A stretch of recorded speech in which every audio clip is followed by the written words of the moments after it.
Hi, Pam here.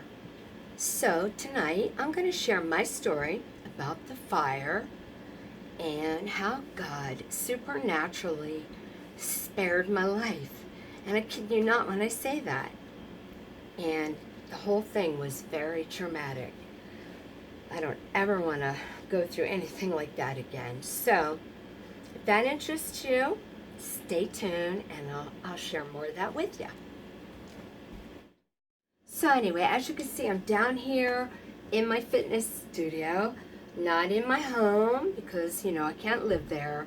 And if you don't know about that and that story and where my plans are living in the future and all that, then you would want to watch the update video. I'll attach it if you're interested in knowing any of that.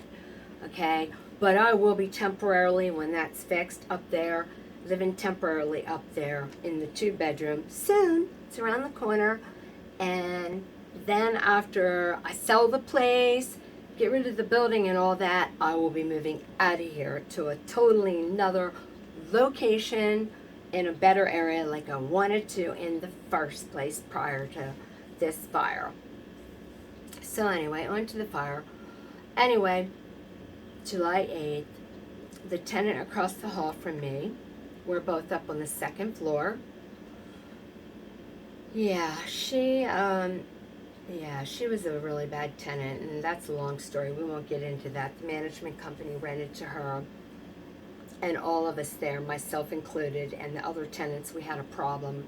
Prior to all that, we were calling the police all the time regarding her, and it was noise all the time, late at night, people running in and up and down. It was bad, really bad. I never had that here. I never had that. It was so bad. And she broke all the rules and followed none. And she'd get letters from the company. Oh, it didn't matter. She didn't follow the rules, and then she didn't even pay. So, I need a swig here. Anyway. So, she's the one that caused the fire. And I don't say she did it intentionally, but she was very neglectful. So, because she caused a fire in the middle of the night, 4:30 in the morning, while we're sleeping and on the stove cooking. And they're still investigating it. It takes a long time, but that's what it appears to be. Definitely that. And cooking with oil on the stove left unattended. And her place is charred, totally burnt, okay? But just so you know, she got out well before any of that. But the flames were going. And while those flames were going, everybody else is getting out. I'm in there sleeping. And when she got out, she wasn't hurt, nor were the guys, whatever. I'm not sure how many guys were in there. And they weren't hurt. But she had her phone, she called 911. She didn't call 911 to report it. So that's why it didn't get reported right away. And meanwhile, flames are next door to my place. So anyway, there's a smoke alarm right outside our door. That one would have gone off, but I would have never heard that one, ever, not that one. And then you come in my apartment, back near my bedroom, which would be the living room where I did like poetry videos and those things, and a chair. There's a really good smoke alarm up there, and it was so good that every time I used my oven, a little particle of something, it would get a smell, and just by the smell, that thing would go off. So I regularly took it down, but I always put it back up. But I didn't attach it properly. The swipe didn't go off. So that was my fault, that part, okay? So my smoke alarm did not go off, and I keep my bedroom door closed because of my pets, Jamin and Emma. And Emma was 2 in June, and Jamin would have been 2 here in August. And they were still young yet. Were they like, see, now I'm start crying. they were young yet, where they still, wanted to play when I'm trying to sleep. So I kept the door closed. Poor little things. Anyway, so, because they were out there on the smoke. But anyway, so on to the story that I think I need to get myself together here. I'll be right back and I'll continue on.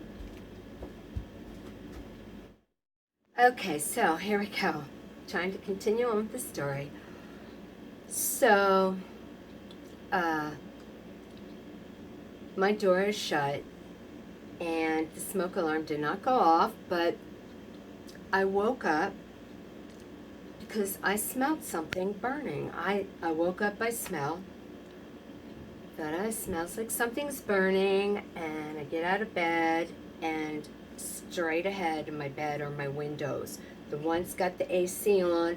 This one would be the window I got out of later, and there's a window over here to the side, but there's a bunch of stuff in front of that. So when I got up out of bed and I smelled something, I looked at the window and I saw flashing lights at the window. So I got up and I was groggy because I'm sleeping, and I thought, I looked out the window because of the flashing lights. And I thought maybe at first it was a car, because it is a busy street there. And I thought maybe there was a car accident and like there were some fumes coming in through my AC. So I looked out. I didn't see a fire truck or anything then, but I saw a policeman and I saw just flashing lights. And I was going to go back to bed, but I thought I better look again, make sure. And I took, because I was sleepy, and I took a closer look out, and I looked again, and I said, that looks close, too close to my place. Maybe it's my place. Anyway, there you go. So, yeah, I can remember this, like, this vision, of, anyway, you'll hear. So, then the first thing I'm thinking about is that and my cats. So I opened the bedroom door and oh my gosh, it was horrible. And I'm going to jump ahead though. It was horrible, the smoke, when I tell you. But the thing of it is I didn't even remember all those things they tell you about, I do remember them saying about you crawl down, crawl low. But I mean, this was way beyond that, way beyond that, because I do remember that thought crossed my mind, but it was way beyond that. So, and again, I didn't know because I wasn't up on it. Like, I found out later, afterward, by that fire marshal. He's the one that told me, and I'll tell you more, I'll get into that. He's the one that told me that I had a miracle and I shouldn't be living. He told me that. Because, like, I didn't even know. I don't know what the heck I was thinking. Maybe because I was in shock. I don't know. It was just like, it was the weirdest thing. But anyway. And then after that, I had other medical people tell me. And then I, after that, all the more did, like, the internet research, and everything I read about it says you don't have long, and that most people do not die from the fire. It is the fumes. It doesn't even have to be the smoke. It could just be some of the toxic fumes. Most articles I read, you have 2 to 3 minutes. I was in there way past that amount of time. Okay, so but anyway, so let's get to it. I have to give you that detail so you know. So I open the door and I'm thinking of my cats. When I look out there, my room was smoke up to the ceiling. Total smoke. You couldn't see a thing. I saw no walls. I saw no furniture.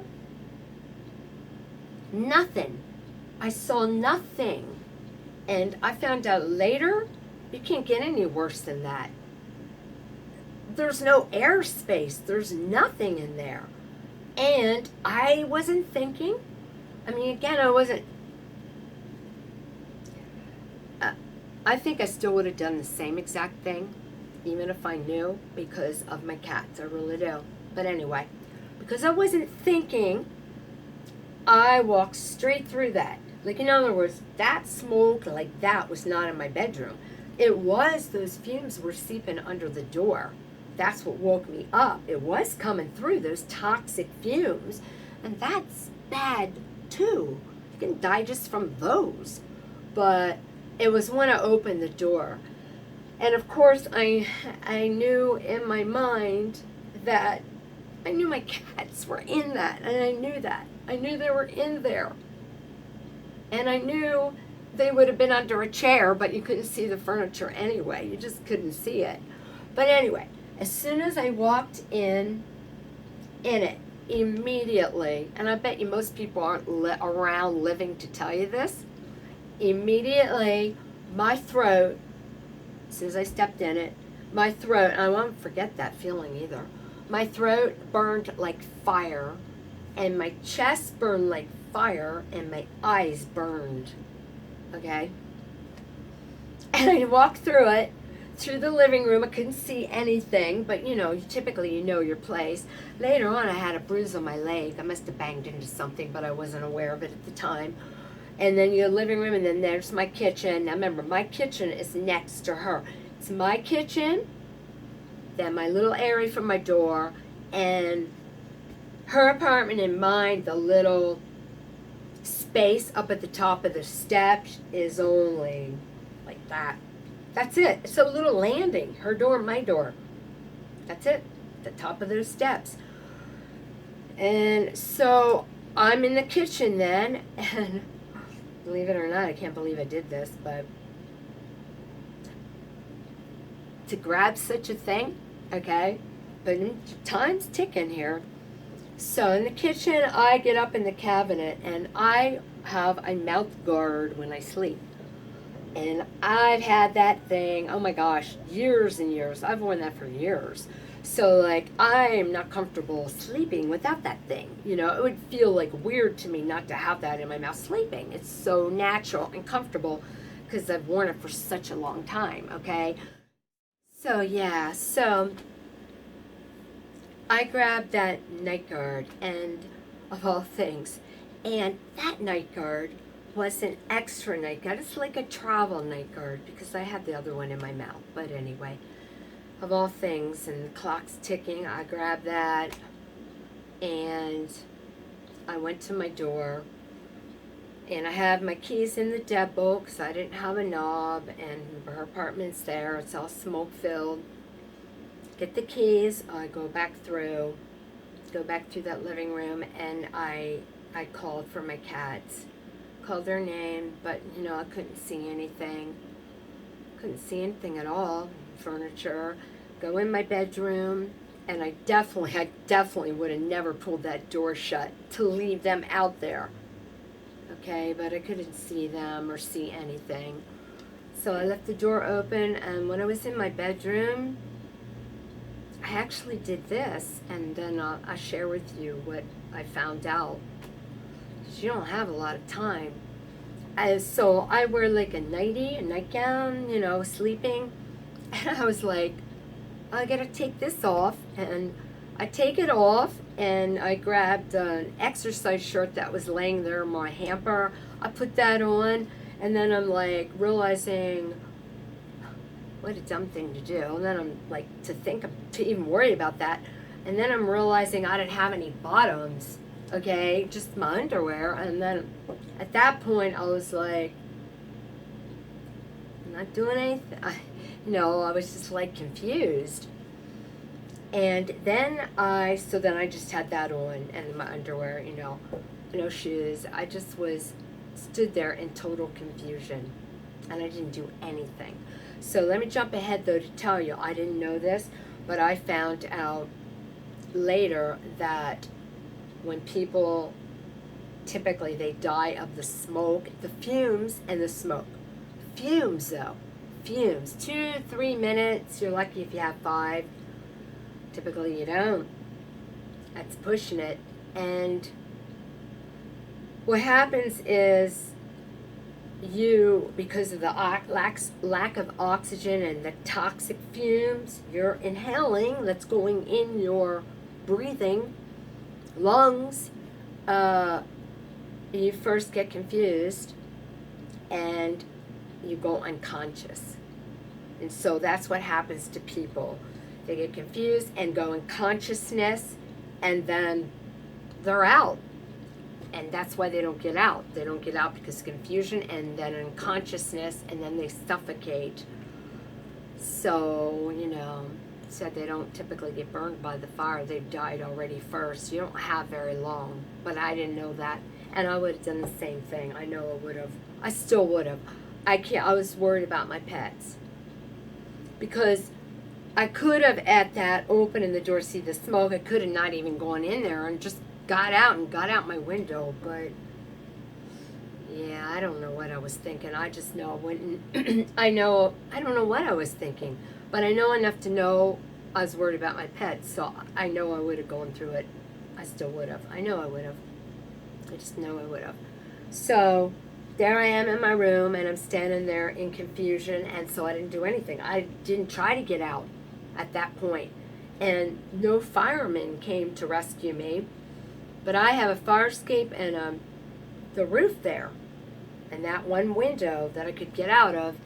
And I stood there in confusion, and my neighbor, man and woman, lived next door. Excuse me, the female neighbor came out my fire escape, and she was pounding on my window, saying, "You gotta get out, you gotta get out." I heard her. I definitely heard her, but I didn't do anything. I just stood there. Yeah, so I was confused. Weird. It's the weirdest thing I've ever experienced. So, but let me jump ahead here so you don't try to think that it wasn't God and that she got me out of the confusion. No way. Because I will tell you now that if that smoke and those gases do what they do to your brain, no person is going to get you out of your confusion. It's not like they're going to knock and you're going to be like, "Oh, okay, I'm not confused anymore." No. I got out of that confusion, I'll tell you, Matt, because it was supernatural. Why? Your body would not get out of that confusion. I can see. I experienced it. I know what they're talking about. So she's pounding on the window at least 4 or 5 times. So clock's ticking here, saying, "You got to get out. You got to get out." I heard her, but I didn't do anything. I just stood there in confusion. And then all of a sudden, I got totally unconfused and went to the window. And then it was locked. I never go out that window. I unlocked it. I had to figure that out first. And then it was stuck. It was jammed. There you go. More clocks ticking. Trying to get the window open. It took me several times. I didn't get it right away. Then I got totally coherent. Then I get the window, got my leg out, and they pulled me through. Excuse me. When I got out the window, my throat burned, flat. Throat burned, and my chest burned, and my eyes burned. Went down the fire escape. First thing I said is, "Please get my cats, get my cats." That was first and foremost. "Please get my cats," which they didn't, and they took me down. The paramedic immediately checked me, like he did everybody else. My lungs checked me. And he put this thing on my finger, and he checked me, and he goes, he said I was 99%, meaning good, 99% good. I didn't have anything wrong with my lungs. 0. That's not possible. It's not. It's not possible. And I still had a sore throat, but not for long. I had a sore throat, burning, and my eyes. I don't know. I'm trying to figure out how much time. I can only estimate. I'd say I had that maybe for 10 more minutes. I'm going to guess maybe 15 at the most. I'm trying to remember. And then they were gone. Sore throat was gone. It was all gone. Nothing. I didn't have to go to the doctors. I didn't have to go to the hospital. And unfortunately, my one tenant down on the first floor, who didn't even get anything, she was out way long before me. She didn't get anything, but a little trickle. It was my place. Remember, the fire's up there. Poor thing. She had to go to the hospital because she had some respiratory problems, and then she had pneumonia later. And she's doing good now, but look at that. And I'm nothing wrong with me. Day one, health-wise. You know, obviously I had all the trauma. That was wrong, and the cat, and now that. But anyway, some more in a moment, and then I'm going to end this video. So anyway, I'm going to end it, littleness. So I would say that, you know, I wasn't feeling real thrilled. I'm being honest. It's normal, I believe. I wasn't feeling real thrilled right away that I was still here. I know it's going to sound weird, and it's probably, I know why. It was because I was so upset over losing my pets. I just can't tell you how hard that was. You know, I just cried all the time. I mean, I could deal with the rest. And the whole thing was traumatic, just losing them. And I'm not going to give details about them. I'll just say briefly, because I'll probably start crying. Poor things. I'm going to picture them up in heaven where they are or not. But I know they didn't suffer. They told me they didn't. And this part, see, when I think of this part, I'm going to cry because I don't want to remember this. But I do know this. Here I go. I do know the whole time I out there, after they tested me, I was one going to all the firemen, please save my cats, please save my cats, please go up, get my cats. And they didn't, and I didn't understand why. And I was really mad at them. Really mad for a long time. Mad. I even stopped at the firehouse and was crying to them and saying, I don't understand. Why didn't you save my pets? And yeah, anyway. And they said, well, we should have, but we didn't. But afterward, later, I was trying to understand it all. Like, I didn't blame God. I wasn't mad at him. He didn't do it. He didn't cause the fire. She did. He didn't do it. She did. And he spared my life. But I didn't understand about the cats, and I know that wasn't God's fault, but and then I figured it out. It took me a while. Looked that up on the internet. But if they would have rescued my cats out of there, they would have been sick. They wouldn't have been okay. They would not. Because I shouldn't have been okay. You see, I should not be living. I should be sick. But I shouldn't be living, or I should be sickly. I should be really bad sickly if I made it out of there that way, and I'm not. That's supernatural. That's what I'm talking about. That's not because I'm special. I'm not. God's not a respecter of persons. He's figured he's got a reason. It's always for his purpose, not for my own purpose, but you know what I'm saying. I mean, that's why I tell people, that's why I'm doing this video. That is why. That is why. And it was hard to do this video because I don't like reliving this stuff, but it's because I was supposed to share that he did this supernaturally. I mean, I can't keep it to myself. I'm not supposed to. He wants people to know that he does miracles and that he loves people, okay? Because I'm not like perfect or good, you know. He knows my heart. He knows my heart's sincere towards him, but none of us are perfect, come on. But he does want a sincere heart. So anyway. But my cats would have been sick, though. I looked that on the internet. They would have had neurological problems and respiratory. They would have been sickly cats. So since this happened and it was the way it was, that was the best thing. They just, whatever, and they're up in heaven. But the sad part to me is, but again, I know they didn't suffer, is later, anyway, when they found them, Jamin made it to my bedroom. Remember, I left the door open. he made it to the bedroom on top of the bed. And Emma made it to the bedroom under the bed. And that's where they were found, on top of the bed and under the bed. But they died peacefully, so, and I know they're in heaven. So, but anyway, I'm good, other than dealing with the cat. Yeah, so, I really miss them. I should have had a long life with them. They should have had a long life with me. But they're up there in heaven, and I'm not going to get them back. And it is hard to accept that. It's hard. Time will do it, but it's like I don't want to accept that, but I have to accept that.